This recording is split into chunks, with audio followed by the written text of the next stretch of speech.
আলাইকুম এভরিওয়ান, সবাই কেমন আছো? Welcome back to my new another video. তো আজকে আমরা লেকে একটু ঘুরতে আসলাম, আমি আর আমার মেয়ে। তো এই যে দেখো কি করে, চকলেট খাচ্ছে। এই যে লেক, পিছনে তোমরা যে আওয়াজটা পাচ্ছ এটা হচ্ছে বিয়ে বাড়িতে ঢোল বাজানো হচ্ছে। তো এই টাইমে আসছি যে প্রচুর রোদ, দেখো রোদটা একদম আমার মাথার উপর পড়ছে। তো অনেক রোদ ছিল। মেয়ে একদম খুব বায়না করছিল বাইরে ঘুরতে আসার জন্য, ওর জন্য আসতে হলো তাড়াতাড়ি।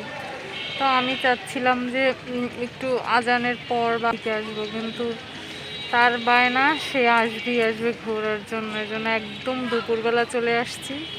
দেখো কোনো মানুষও নাই তেমন, কয়েকজন লোক ছিল।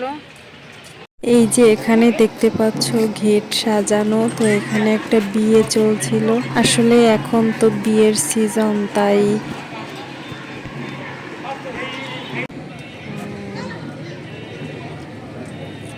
একা একা ঘুরতে আসছি। আসলে আমার বান্ধবীরা কেউই বরগুনাতে নাই, ওরা থাকলে হয়তো ওদেরকে সাথে নিয়ে আসলে আরও বেশি ভালো লাগতো, অনেকক্ষণ ঘুরতে পারতাম। তো বেশিক্ষণ ঘোরা হয়নি, অল্প একটু সময় থেকে আবার আমরা চলে গিয়েছি বাসায়। আর সাইরাকে যেদিন সাথে নিয়ে ঘুরতে আসি সেদিন ওর পিছনে পিছনে ঘুরতে ঘুরতেই আমার সময় পার হয়ে যায়, কারণ ও এত দুষ্টুমি করে।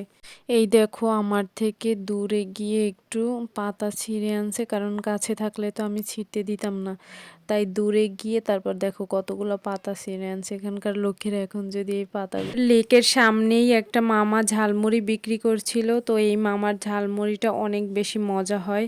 এখানে আরও কয়েকটা ঝালমুড়ির দোকান আছে, তবে ওনার হাতের ঝালমুড়িটাই বেশি মজা, তাই ঝালমুড়ি খেতে আসলাম। আসলে ঝালমুড়ি সবার হাতেরটা মজা হয় না। আগে এখানে ঝালমুড়ি উনি একাই বিক্রি করতো, এখন 2-3 জন লোক আসছে নতুন। তো তারপরও আমি ওনার থেকেই সবসময় নিয়ে থাকি। পরে এই যে আমাদের ঝালমুড়ি দেখো সাইরা কিভাবে করছে, ও আসলে ঝালমুড়ি অনেক পছন্দ করে, তাই বলছিল যে আমার কাছে দাও আমি খাবো, কিন্তু ওর কাছে দিলে তো ও সব কিছু ফেলে দেয়, এর জন্য আর আমি ওর কাছে দেইনি। বলছি চলো আমরা এক জায়গায় বসে তারপর খাই। আর সাধারণত উনি নাগা মরিচ দিয়ে ঝালমুড়িটা তৈরি করে, তো আজকে আমি মরিচ দিতে নিষেধ করেছি যেহেতু সাইরাও খাবে তাই। তো এরপরে আমরা খাওয়া দাওয়া করে বাসায় চলে যাচ্ছি। তো ভিডিওটা যদি ভালো লেগে থাকে অবশ্যই আমার চ্যানেলটা সাবস্ক্রাইব করে দিবেন, আর হ্যাঁ লাইক কমেন্ট করতে ভুলবেন না। Thanks for watching. চলে যাচ্ছি।